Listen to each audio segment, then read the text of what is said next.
Welcome to the Rim Break Rodeo. We hope this video helps.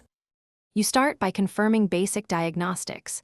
Open settings, then battery health. Look at the percentage and peak performance status. While you are there, make sure iOS is updated to the latest build because fixes can change battery behavior. Next, charge the phone with a certified cable to at least 20% before running tests. This stabilizes readings.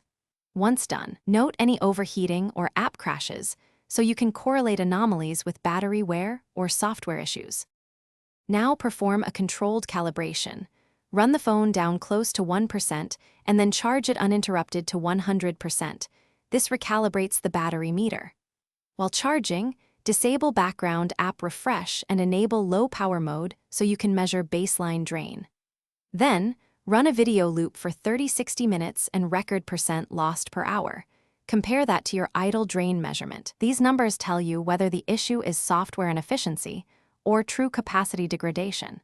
Finally, decide on repair. If maximum capacity is significantly under expected values or peak performance is disabled, plan for battery replacement through Apple or an authorized provider. This preserves safety and warranty. Before swapping hardware, restore the device from a backup to rule out software causes and retest.